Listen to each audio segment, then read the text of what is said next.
Okay, hello. So in this video, we're going to go over how to make a little gallery using CSS Grid, which at the time of this video is a little bit new. So there's certain browsers probably, or people haven't updated their browsers enough so that it works. So it has a fallback with using Flexbox. So Flexbox is a couple of years more into the wild. So we're using that as a fallback. You could make one using CSS Grid or Flexbox with fallbacks that are even go farther back, like maybe using inline block or maybe even using floats if you want to go super old school. But we're going to use Flexbox as a fallback and CSS Grid to do it. So this is adapted from sort of a demo that Rachel Andrew did. So I'll probably give you links to a lot of this stuff that's in the video on the instruction page, so you can check out some of this. There's some pretty edgy stuff in here a little bit. And so this video is not 4 hours long. I'm going to link to some things so you can fill in some of the gaps a little bit. But anyway, so here's what we're making. You probably have this file as well, so or maybe you don't. But here's what we're making for the final. You will have it at the end. Let's put it that way. We're making this gallery that is kind of responsive, right? Or it is responsive. So we've got this gallery.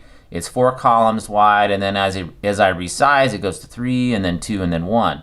So normally or often you would use media queries and some floats and things, you know, a few years ago to do this kind of thing. But CSS Grid is made to make grids of content, which is kind of what we've always kind of needed. But we're always doing hacks like tables and floats and things, which were never really designed to do this. So here we've got this kind of responsive little gallery thing, and it actually is pretty not a whole lot of code to do this. So that's what we're going to make. Let me make this so it fits here. You could also do this, and before I forget, you could do this with all those images were the same size, right? But you could do that with images that weren't the same size. I kind of would recommend to make thumbnails in a gallery all the same size so it feels organized and clean. But if they're the different sizes, so here I've thrown in some different sized images, some vertical and some horizontal. Obviously, they're not going to fit in the same size box and fill the whole box. There's other ways to do that. Crop them if you wanted to. But here we've got different sized images, and it still works. You still get a grid, and it goes to single column like your mobile view would be. And then it goes to up to 4 columns depending on how wide you are. So it is versatile that way as well. But again, I would recommend kind of doing them, making your images the same aspect ratio, which is width to height, and then the same shape, just to make it feel cleaner, right? It feels a little bit awkward this way, but not like you have to or anything. So let's look at the structure of this real quick before we do the code, the CSS we're going to add here. So you've got a wrapper here that goes around everything. Oh, let's go back to the start here. You've got a wrapper that goes around everything here, and then we've got a header at the top. There's the header, right? And then we've got all these figures. So I used a figure tag for these, or divs. Actually, they're all divs with a panel class on them. And then inside of that is a figure tag. And obviously there's an image inside of that. And then there's a figure caption below. So it's kind of set up to just repeat this thing with a div with a class of panel and then figure and a figure caption inside of it. And there you got your gallery. And that gives you a lot of hooks too for other CSS if you want to do some things with the figure tag or the caption or whatever. You can hook into that easily with CSS. And then down at the bottom there's a footer. So we've got a header, a footer, and a bunch of images. Sounds like a gallery, right? That was the idea. Anyways, okay, so let's go ahead and get started. So just to go through a little bit of the existing CSS, so I'm not making you write all this stuff. Man, I'm nice today. A lot of this is stuff that you probably already know. Just to notice there is some CSS for the image tag that makes it responsive, and that's just basic responsive CSS, so that these images don't leak out of the containers, so they don't, because they actually could be bigger than the container, right? So that is there. There's some more styling stuff that's I'm not going to get into because we again want to make this reasonably long. Here's the wrapper tag. Right now it just has a max width of 940, which stops it out at 940 pixels. And it's got some background color and some padding and things. This is just styles for the boxes inside of it. So this is the universal selector, this star or asterisk symbol, and this is the child selector, right? So this means everything that is a direct descendant of the wrapper has these styles: background color, what text color, border radius. That's every box. So every box now has these styles right now. Okay, so now we get to the nitty gritty when we're going to start adding our CSS. So go down to where it says no grid support. Oh, that's sad. Again, some browsers might not have it, right? So now we're going to use a little bit of Flexbox in here to make this into a gallery anyway with columns using Flexbox. So to back up a little bit, what's the advantage of Flexbox or CSS Grid over Flexbox? CSS Grid or Flexbox is good in one dimension, or better in one dimension, either horizontally or vertically, right? That's kind of what it's good at. CSS Grid can do two dimensions, horizontally and vertically. So they both will work in this case, but CSS Grid will be a little bit better for this situation. But we're going to use Flexbox as a fallback. And again, a fallback is just code that you have that in case something doesn't work, this other older code, usually older code, will work instead. And then so it doesn't completely break, right? Okay, so we've got our wrapper. We're on about line 63. It's probably same for you, I think. I don't think I've typed anything yet. And we're going to turn this wrapper container into a flex container first. So we're going to say display and flex. So now it's a flex container. One line, right? So now, by default, flex containers go horizontally. So it took everything that was inside of that that wrapper, which is the gray box here, and it made them flex items. So you got a flex container, which is the wrapper, and you've got a flex item, which is every box in here. So by default, Flexbox is made so that the content will determine how big the boxes are, right? So here we've got this heading level 1 is a little bigger than everything else, so it makes this a bigger box, but everything else is the same, I think. You also notice that the boxes leak out of the side of the flex container because there's just not enough space. Can't get any smaller. This word here, panel, is too big to get any smaller with the padding and the border and all that stuff. So that's one dimension, right, horizontally. So now we're going to make it at least so we can get columns or rows too. There's no rows here, right? So by default, Flexbox is going to go one direction, not two. But we can change that. I'm going to go back up to line 65-ish. I don't know why that went down there. There we go. And then we're going to add flex wrap and wrap. So you see it's no wrap as the default, but I'm going to choose wrap and then WRAP, not like wrap like Tupac or anything. And then it wraps, right? So now you're telling Flexbox, okay, you can make more than one line if you want. So we get our gallery, and it actually looks a lot like our final gallery that we're going to do with CSS Grid. The difference being Flexbox wants to fill up the flex container, kind of. So it stretches by default. We could fix this one if we wanted to with some more CSS, flex CSS. But right now this last one, and I purposely did this with kind of an uneven number of images, right? So there's 13 images. Ooh, that's unlucky. Should have not done that. Anyway, it's not Friday the 13th or anything. So we've got 13 images here, or boxes, and then this last one fills up this whole bottom. So that looks a little funky, right? That's maybe not what we want, but it's not gonna, end the world or anything. So, but we will see how that gets kind of fixed with CSS Grid. So that's our fallback right here, is this. And again, Flexbox is a few years older as far as when it was supported by browsers than CSS Grid. So, and again, you could go even farther back and use floats or display inline block and do something very similar to this. Yeah, but we're kind of going with Flexbox so as the fallback. Now we're going to get to the nitty gritty and start using CSS Grid. So this is the same selector, right? Here's the wrapper selector. That's our container here. And this is also the wrapper. So now we're going to override some things. And because it comes after this CSS, things that conflict, right? If two things conflict, the last rule wins. So we're going to override some things. So that means if the browser understands this CSS Grid stuff down here, it will do it. If it doesn't, it will use this because this is earlier and it understands this. So that's kind of how you do this progressive enhancement kind of thing, is you can override some styles with some newer type CSS, and then if the browser gets it, it does it. If it doesn't, it just ignores it and uses the first stuff up here. That's kind of the idea. Okay, so let's make this into a grid container. How do we do that? We say display again, and this time we're going to say grid. There's grid right there. So now it's back to a grid, but it's not. There's no columns or anything because we haven't really specified that.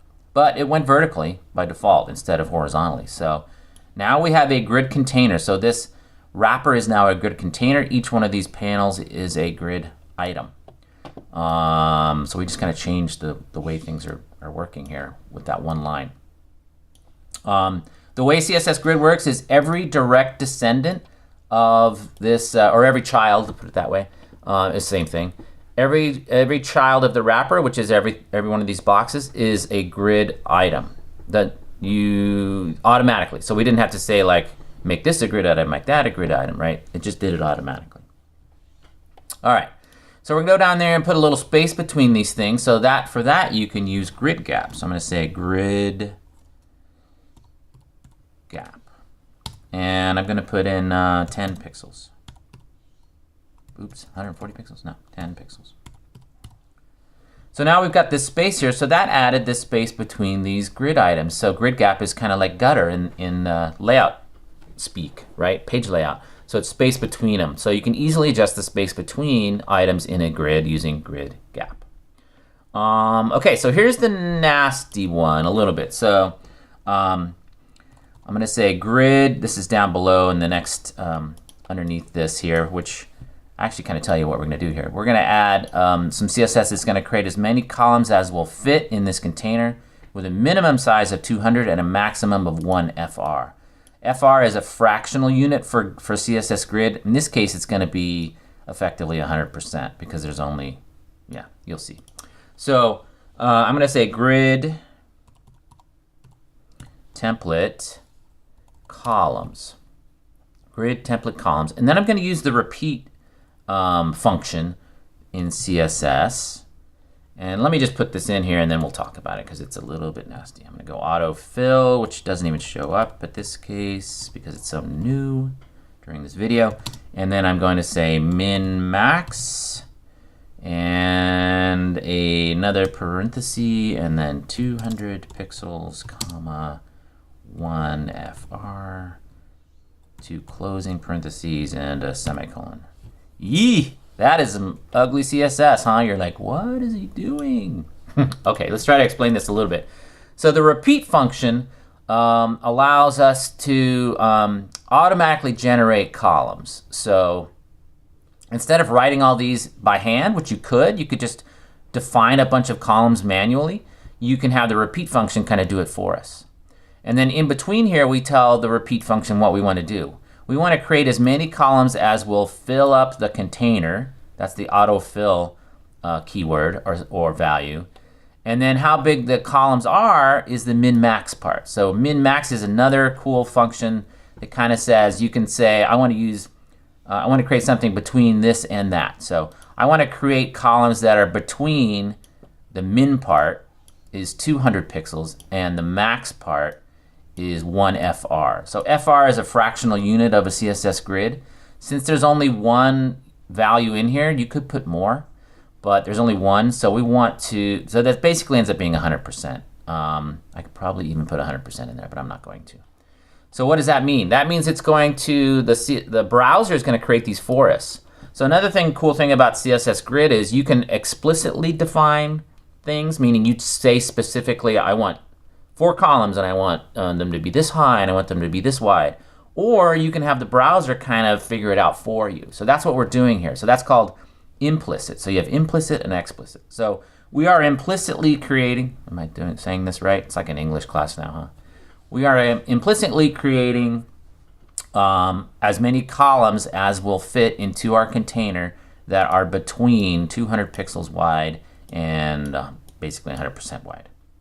So that is a little bit nasty, and that's probably the worst part of this whole thing. You could do this in many ways too. So one of the good things about CSS is there's many ways to do things because they wanted to make it really sort of versatile, and you can kind of adapt it and do things the way you want. So you can use names for columns, you can use numbers for columns, all kinds of crazy things. But because there's so many choices, it's hard. It's sometimes a little complicated because you're like, well, which one should I do? So you just have to kind of learn it a little bit and use what you want to use. You don't even have to use all the different possibilities as far as how to specify things, but it can get a little complicated. I'll admit that for everybody, actually. But it makes it more versatile too. Okay, so hopefully that makes a little sense. Again, we're going to make we're going to make columns that automatically fill up our container, and they are between 200 and 1 FR. So by changing this one value right here, you can see how I can make more columns. So watch, I'll change this to 100. Oh, now I got 5 columns. I'll change this to 300. Now I've got 2 columns. So all I did was change one number, and it's automatically making a new grid for us. That's pretty sweet, right? It's just figuring it out for us. So that's kind of the beauty of it a little bit, is it figures these things out for us. Kind of like Flexbox a little bit too. All right, so there's our columns, and you can see they resize. I got 4, and then I get 3, and then I get 2, and then I get 1. That's kind of what we were looking at in the final version. You can also see though that the header, here's the header over here, and the footer, since they are direct children of the wrapper, which is this thing, they're also the same size. So we didn't say make this, wide and make this go all the way across either. So we'll do that in a minute. But it just makes every container inside your grid container into the same size in this case. So that's kind of good, but we have to fix that in a minute. Okay, so I'm going to go down below here where it says this creates. So we made our columns, but we didn't say how big we wanted our rows to be. Right now they're as big as our content. Our content is kind of doing it. But we're going to be a little more specific down here. So we're going to go grid auto rows. Grid auto sounds like a car shopping thing. Come down to grid auto rows, but it's not. So then we're going to say grid auto rows, and then we're going to do min max again. And this time we're going to say 100 pixels and auto. So this is, and it's actually not probably going to do anything in this case because our things are over 100 pixels high anyway. But if I put in a 3 here, look at that. So if I put in a 300 pixel, now the minimum size is 300 pixels. So those boxes all got bigger. So I probably, in this case with these sized images, the images themselves were determining how the height of the rows were. But we'll put it in there anyway because we wanted to show you that. So this is grid auto rows, which actually will create as many rows, implicit rows, that will fit in our container that are between 100 pixels wide and auto. Auto is our size of our it automatically calculates it by the content and some other things. So yeah, so that's good. All right. So that is that for that portion. Now we're going to go down, and I've already got some of the flex layout stuff, the backup stuff down here as well. So you can see there's a CSS comment here that says needed for the flex layout in case grid isn't working. So if grid isn't working, we want to have the same spacing between our gallery items here. So that's what this margin left and margin right is. 5 and 5 is 10. So that's giving us the same thing as this grid gap, but with Flexbox. And then this flex line here says that these boxes can shrink or grow if they want. That's the 1 part if they need to. But we want the initial size to be 200 pixels.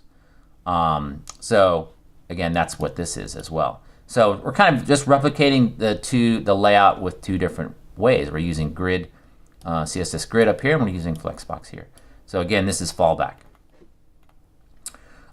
This is also for the header and the footer. So we've got a header and a footer, and we want a margin left of 5 and a margin right of 5. We want the width to be 100%, and this would be working if the CSS grid was not working. And then we want the width of those two, the header and the footer, to be 100%. They aren't right now because the CSS grid is actually working. So what we're going to do down here is fix those 2 guys down here. So right down below this, we're going to override this stuff or override our grid size here for these two containers with this one line here. So we're going to say grid column, and we're going to do 1 slash -1. I think you could leave that space out that I put in there, but we'll put it in there. What happened? So again, we're working on the header and the footer, which is this guy. Oh, it's already fixed. Look it out. And here's the footer, right?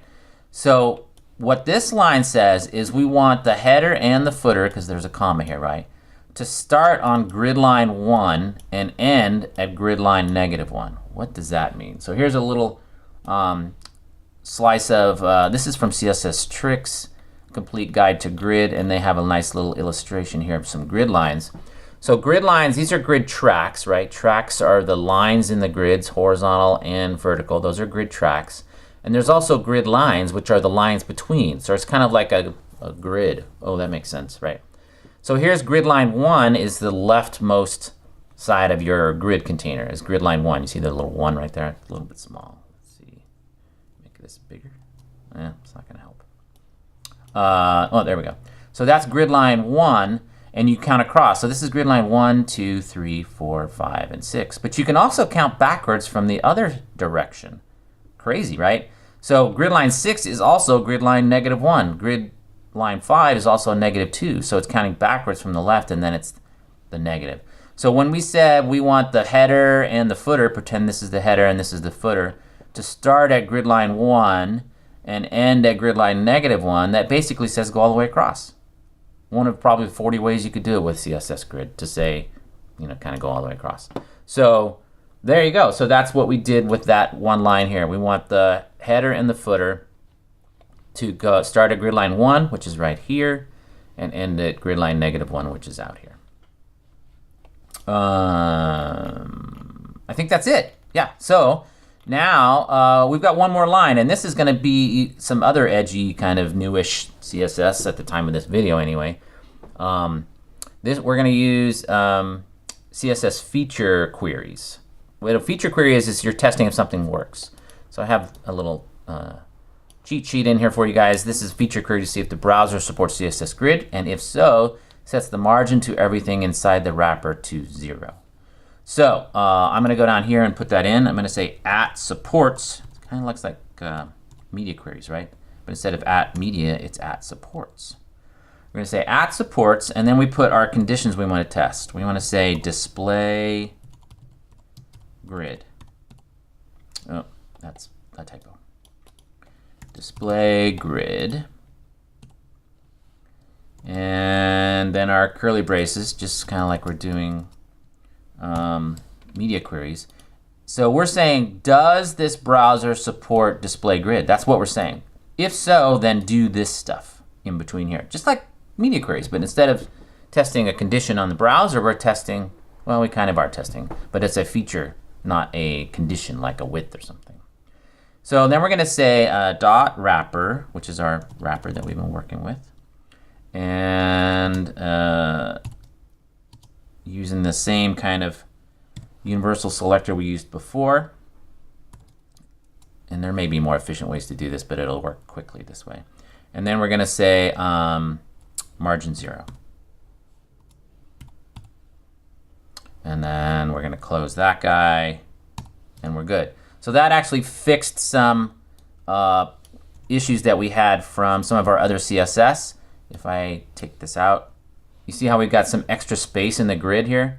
Because that's coming from some of our Flexbox Fallback spacing stuff, our margins and things. So this isn't lining up, and there's yeah, different spacing and things. So if I put this in, if I put that back, now all of our spacing is right because we've set the margin on everything to 0 inside the wrapper. So this means, again, every direct descendant of the wrapper, which is our panels actually, in this case. That's it. Whoa, we did it. I know that was complicated probably. This stuff is a little tricky, and there's a million ways to do things, and it's complicated. I'm not gonna lie to you, but it does make it pretty powerful, right? We just made a pretty cool little gallery And you can see the difference now between the Flexbox version, right? This last one, this 13th really unlucky image here, does not try to go all the way across because now we're using CSS Grid instead of Flexbox. So every one of these is the right size. It's not trying to stretch all the way across like we saw with the Flexbox Fallback version. And it looks a little better that way probably. It's up to you, I guess, to decide that. But all right, so I think that was it. Hopefully that helps a little bit with making a gallery using CSS Grid. And again, there's 100 ways to do this, but that one has a little bit of a fallback too in case the browser doesn't understand CSS Grid yet. I think that's it. So I will talk to you again next time.